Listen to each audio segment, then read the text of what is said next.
안녕하세요, 멸묵상. 오늘은 출애굽기 39장 1절부터 21절 말씀 보도록 하겠습니다. 네, 이제 성막 만드는 거 정리하는 거 다 끝났고요. 그다음에 이제 에봇을 만듭니다. 에봇 기억나시나요? 제사장들이 입는 옷이죠. 제사장들이 입는 옷에는 그 안에 의미가 있습니다. 특별히 이것이 이제 우리가 38장을 보고 39장을 죄송합니다. 그래도 재녹음은 하지 않을 거예요. 우리 39장을 보고 있는데 이게 이제 28장의 내용이 다 나와요. 근데 이제 똑같이 반복되는 내용이거든요. 근데도 불구하고 우리가 배울 수 있는 것들이 있습니다. 내용 한번 볼게요. 그들은 여호와께서 모세에게 명령하신 대로 청색, 자색, 홍색 실로 성소에서 섬길 때 입을 정교한 옷을 만들고 또 아론을 위해 거룩한 옷을 만들었다. 그 정교한 옷이 거룩한 옷 똑같은 옷이에요. 그게 바로 이제 에봇이죠.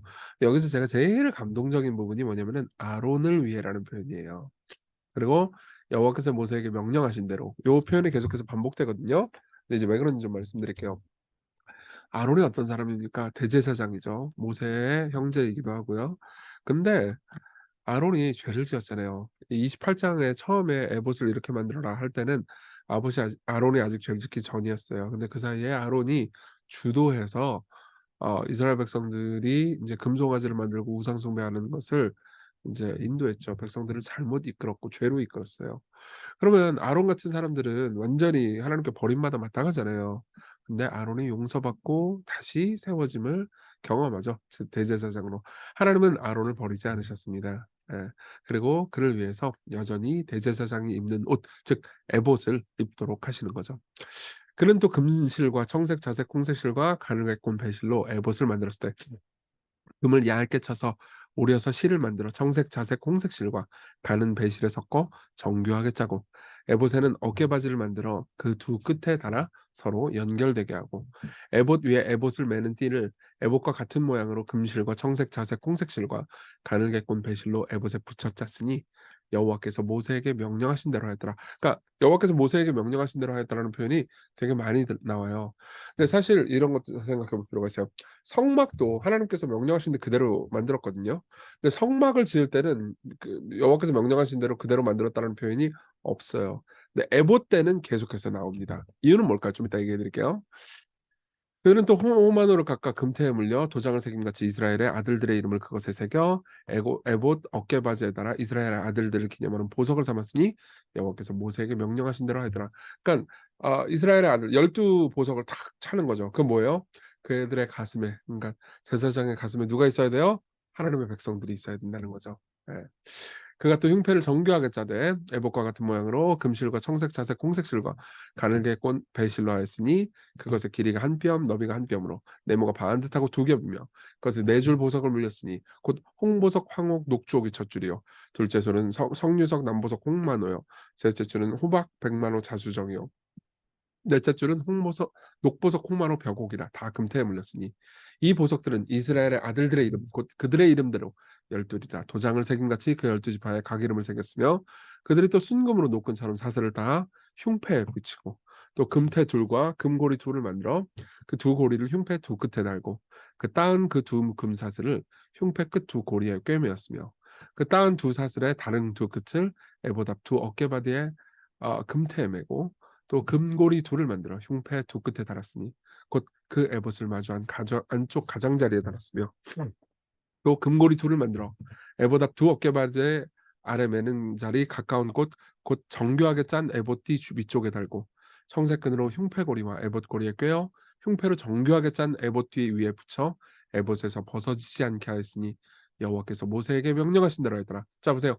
여호와께서 모세에게 명령하신 대로 했다라는 말이 되게 많이 나오죠. 그러니까 이런 거예요. 하나님께서 아론을 복권시키시고 죄를 지은 아론을 다시 대제사장직을 주시고 옷을 입도록 하시고 그 아론이 마음에 이스라엘 12 아들들 즉 이스라엘 백성 전체를 품도록 하셨어요. 이게 대제사장의 직무죠. 그리고 하나님 앞에 성결한 삶인 삶. 그러니까 하나님 앞에서는 성결하고 이스라엘 백성들을 향해서 사랑을 가지고 있어야 되는 거죠. 이게 대제사장이에요. 근데 이 모든 걸 만드는데 하나님께서 명령하신 대로 했다. 이 표현이 계속 반복됩니다. 자, 일단 여기까지 내용 봤고요. 우리 적용을 해봅시다. 첫 번째, 용서하시는 하나님의 은혜예요. 아론이 실패자였죠. 아까도 말씀드렸듯이 금송아지 우상 숭배를 주도했고 백성들이 죄를 짓게 만들었습니다.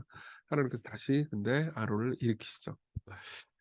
그는 그래서 자신의 죄로 모독했던 그 소명으로 돌이킬 수 있게 됐고요. 하나님께서 계신 성소로 들어갈 수 있게 됐습니다. 예. 그래서 인제 어떻게 살아야 돼요? 이제 어떻게 살아야 될까요? 하나님께서 여호와께서 모세에게 명령하신 대로 살아야 되는 거죠. 예.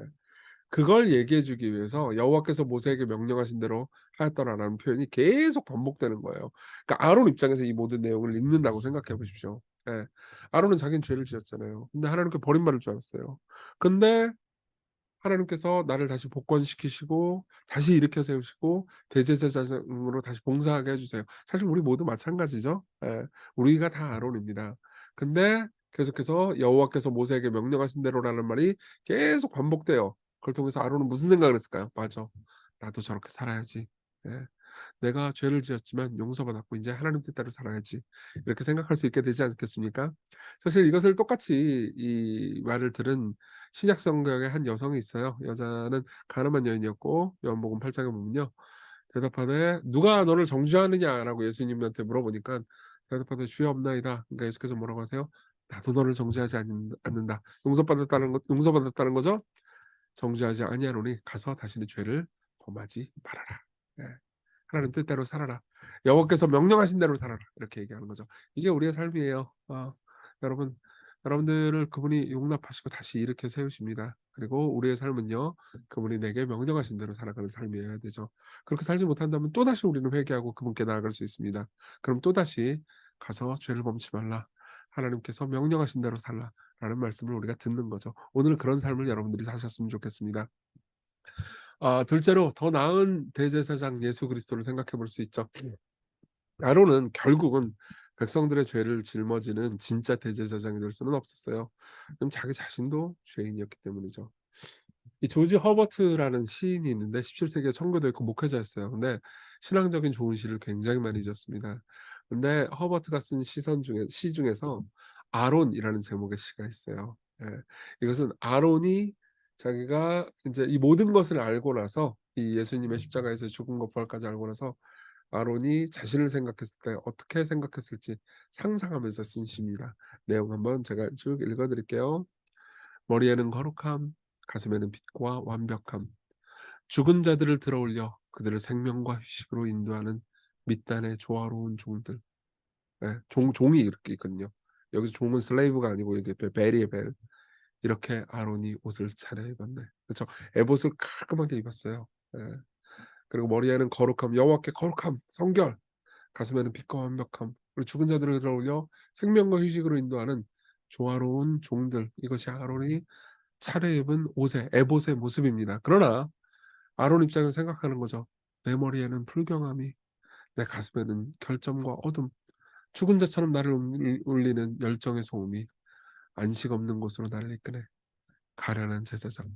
나는 이렇게 차려입었네. 이 죄로 말미암아서 차려입었다는 거죠. 사실 내가 이렇게 멋있는 옷, 에봇을 입긴 했지만 실제로 내가 입은 것은 내 죄입니다. 이렇게 얘기하는 거예요. 그러나 내게는 또 다른 머리, 또 다른 심장과 가슴이 있네. 죽음이 아닌 생명을 주는 다른 음악. 그분 없이는 나 안식할 수 없으니 그 안에서 나는 잘 차려입었네. 우리는 예수 그리스도로 옷 입었다 이거죠. 그분이 나의 사랑, 그분이 나의 의로움, 그분이 나의 아름다움이 되십니다. 이렇게 조지 허버트가 고백을 하고 있는 겁니다. 예. 여러분들도 마찬가지예요. 예, 우리 모두 마찬가지입니다. 우리 삶에서 죄를 짓고요. 다시 일어나고 싶을 때가 있습니다. 감사하게도 하나님께서 여러분들을 다시 일으키십니다. 예. 그리고 하나님 뜻대로 살도록 이끌어 주세요. 우리는 진정한 대제사장, 진정한 삶의 제사장이 될 수 없어요. 예수께서는 우리의 대제사장이 되셨죠. 우리의 마음 가운데는 죄가 있지 하나님의 백성들을 향한 사랑이 있지 않잖아요. 그죠? 근데 예수님께서 그분의 마음 안엔 하나님의 백성들을 향한 사랑이 있습니다. 그분의 마음에 12지파, 다시 말하면 하나님의 백성 전체를 향한 사랑이 있고요. 그분은 우리를 위해서 죽으셨습니다. 그리고 그분은 거룩하게 자기 자신을 구별하셨죠. 자, 이 모든 내용 한번 깊이 생각해 보면서 같이 기도했으면 좋겠습니다. 용납하시고 다시 일으켜 세우시는 당신의 사랑과 은혜를 의지합니다. 오늘 날을 다시 세워 주시고 일으켜 주십시오. 그리고 우리 삶의 목표가 우리를 아름답게 보이게 하기 위해서가 아니고 우리 저번에도 기도를 했던 내용인데요. 우리 삶을 통해서 우리의 진정한 대제사장 예수님이 아름답게 보이도록 하게 하소서. 우리 같이 기도합시다.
기도하겠습니다. 은혜로우신 주님, 우리를 용납하시고 다시 세우신다는 것이 우리에게는 늘 위로가 됩니다. 일주일의 시작, 하나님을 신뢰하며 하나님께서 우리를 계속해서 하나님의 거룩하신 소명으로 부르신다는 것을 기억하고 오늘 하루를, 이번 한 주를 살게 하소서. 예수님 이름으로 기도했습니다. 아멘. 네, 하나님의 은혜 안에서 오늘 기쁜 하루 되세요.